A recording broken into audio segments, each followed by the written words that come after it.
Hey everyone, Ellen here on day 24 of the 30-day video challenge. Wow, we're almost done. I can't believe it. Today's topic is how has travel affected you, or if you haven't travelled, whatever. Um, I haven't actually done, I don't think, a lot of travel, but sort of if I thought about it, I suppose I have. I've been to lots of places in Australia, not as many as some, but been around a bit. Haven't been overseas a lot either, but I've done a couple of big trips. I went to New Zealand, discovered that I actually really quite like snow, but I'm useless at skiing, which is a bit surprising for me anyway, because I thought that because I spent my youth doing ballet, I'd be great with any kind of sport that required balance, but that is not the case at all. Anyway, it was fun. And then I've been to Hawaii, and that was fantastic. I'd actually like to go back there. It was really beautiful. And I've been on a few cruises, and they were fun. Been to LA. Don't actually ever want to go back there, so no offence to anyone who might live there, but it just I stayed in Beverly Hills. A friend won a competition, so it was pretty amazing. We had a great time, totally awesome. But I don't know, I just didn't quite connect with it as much as I thought I would. But it was still a heap of fun, and I learnt that perhaps it's a place that I may not want to revisit. Um, and the biggest trip that I've done in the last few years is a trip to New York, and I just fell in love with that place. It was a spur of the moment trip. I'd been made redundant from my job.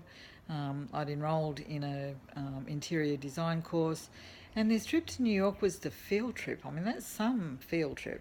So I literally saw the email and booked my tickets within 24 hours. What I didn't know was that, or didn't think about at the time, was that I actually went on the 10th anniversary of September 11, and I felt quite okay with that. But the kids were a bit freaked out that I'd be in a plane over New York on the 10th anniversary of September 11, and it was actually quite a sobering part of the trip when I actually went to Wall Street, and I got more emotional than I had expected with that, because at the time I didn't know anybody who lived in New York, but I met so many people who were so affected by it then, and I'm guessing will be for the rest of their lives. Um, it, I can't even talk about it without crying. It was I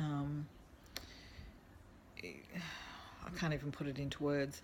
But the rest of the trip was amazing. New York is. It reminded me a lot of a really big version of Sydney. I grew up in Sydney in Australia, and I felt quite comfortable in New York.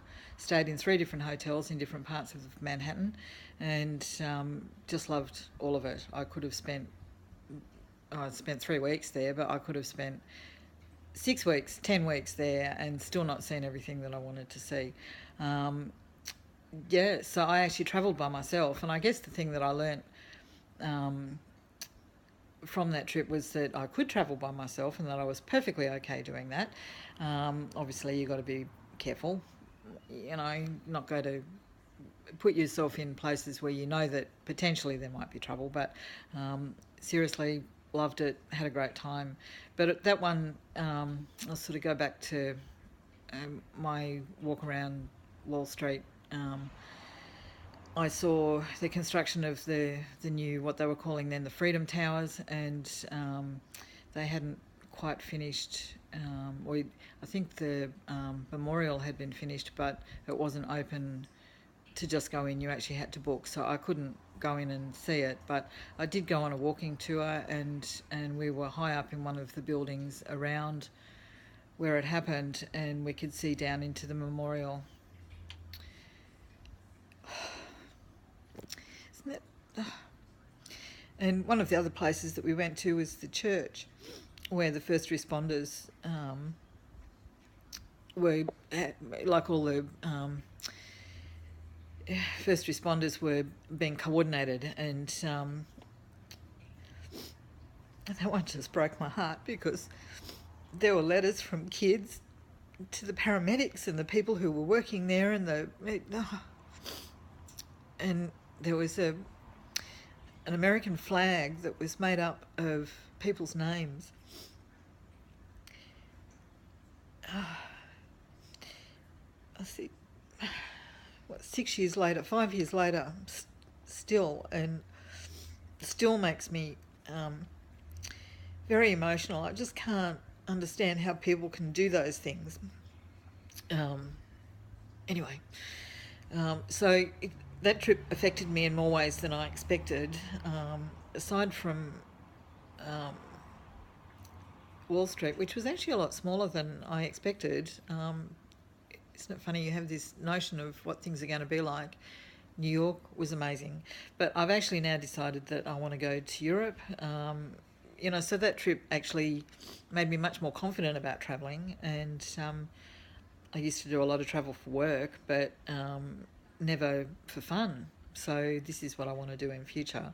Would love to go to England and do some family research. Absolutely want to go to Paris.